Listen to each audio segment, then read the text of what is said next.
अस्सलाम वालेकुम रहमतुल्लाहि व बरकातुहू।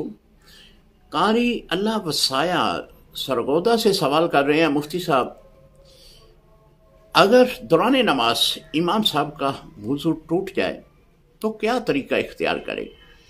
जी, इसके बारे में शरीयत का ये हुक्म है कि वो इमाम साहब जो हैं अपना दायां हाथ अपने नाक पे रखे और इसी तरह वो वापस लौट आए और इमाम के पीछे जो मुक्तदी खड़ा है उसको अपनी जगह पे इमाम बना दे और वो मुक्तदी फौरी तौर पर दिल में नियत कर ले कि मैं इन मुक्तदियों की इक्तदा में अमामत करवाने लगा हूँ।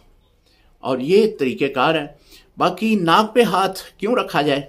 इसलिए कि ताकि लोग जो नमाजी हजरात हैं वो समझें कि नक्सीर की कोई मर्ज़ है जिसकी वजह से इनका वुज़ू टूटा है, क्योंकि इमाम की इज़्ज़त जो है वो भी पमाल ना हो, इमाम की इज़्ज़त में कमी ना आए, क्योंकि इस्लाम एक बहुत मुकम्मल ज़ाब्ता हयात मज़हब है और अल्हम्दुलिल्लाह बहुत इज़्ज़त वाला ये मज़हब है।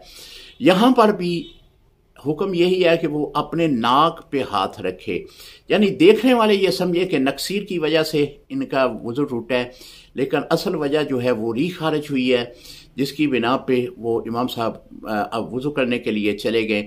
ये बिल्कुल ऐसे ही है कि जैसे कि आपके वितर कज़ा हो गए हैं तो आपने अगले दिन उन वितरों की कज़ा पढ़नी है, तो यहाँ पे दुआए कनूत पे जो हाथ उठाए जाते हैं, कज़ा वितरों में वो हाथ नहीं उठाए जाएंगे। क्यों?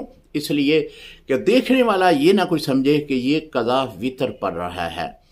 यानी वो मैंने पहले अर्ज़ किया ना कि इस्लाम इंसान को इस्लाम मुसलमान को बड़ी इज्जत देता है।